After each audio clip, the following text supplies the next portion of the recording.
এই একটা রেসিপি ঘরে করা থাকলে সারা বছর আপনি পাকা আমের স্বাদ উপভোগ করতে পারবেন। এটা করতে যেমন মজা, খেতে ভীষণ মজা।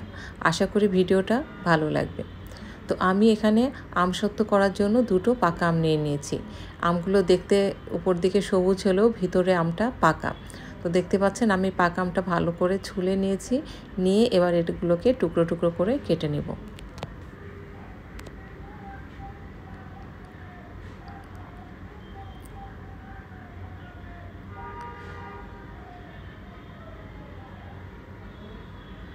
যে কোনো পাকা আম দিয়ে আপনি এটা করতে পারেন।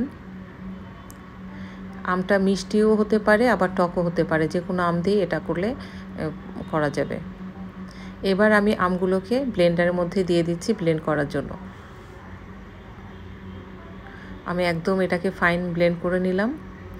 এই পর্যায়ে আমি এটাকে প্যানের মধ্যে দিয়ে দিলাম, দিয়ে এটার সাথে দিয়ে দিব চিনি। এই চিনিটা আপনি প্রয়োজন মতো দেবেন। আপনার আমটা যদি একটু বেশি টক হয় তাহলে চিনির পরিমাণ বেশি লাগবে, আর আমটা মিষ্টি হলে চিনির পরিমাণ কম লাগবে। তো আমি এখানে 2 টেবিল চামচের মতো চিনি দিয়েছি। এখন এটাকে 10-12 মিনিটের মতো চুলার উপরে নাড়ব। এটা তৈরি করা ভীষণ সহজ, আপনার খুব কম সময় এটা তৈরি হয়ে যাবে।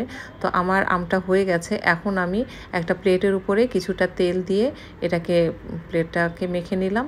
আর যে আমটা আমি জাল দিয়ে করে রেখেছি সেই আমটাকে আমি এই প্লেটের উপরে দিয়ে দিলাম।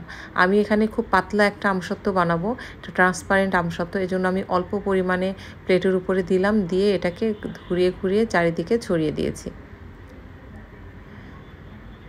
তো এটাকে আমি 2 দিন শুকিয়ে নিয়েছি রোদে। তো দেখতে পাচ্ছেন 2 দিনের পরে আমার রেজাল্টটা। এটা নিচে তেল দেওয়া ছিল, এজন্য এটা আস্তে করে টান দিলেই প্লেট থেকে খুলে উঠে আসবে। আর দেখতে পাচ্ছেন এটা কতটা ট্রান্সপারেন্ট হয়েছে, আমার হাতের আঙুলগুলো এর পাশ থেকে দেখা যাচ্ছে।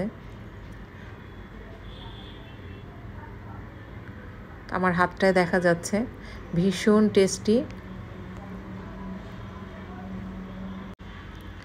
তো আপনি এই আমসত্ত্বটা এভাবে ভাজ করে রাখতে পারেন, ছোট ছোট টুকরা করে রাখতে পারেন, অথবা রোল করেও রাখতে পারেন। আপনার সুবিধা মতো এটা কেটে রাখতে পারেন। তো এরকম আমসত্ত্ব একবার মুখে দিলেই মানে মিষ্টি আমের ঘ্রাণে মনটা ভরে যাবে। এটা ছোট বড় সবাই খেতে পছন্দ করবে। তো ঘরেই বানিয়ে রাখতে পারেন এবং মাসের পর মাস সংরক্ষণ করতে পারেন এভাবে আমসত্ত্ব তৈরি করে। এমন ঘরোয়া রেসিপি পেতে অবশ্যই আমার চ্যানেলটা ফলো করে আমার ভিডিওটা শেয়ার করতে ভুলবেন না।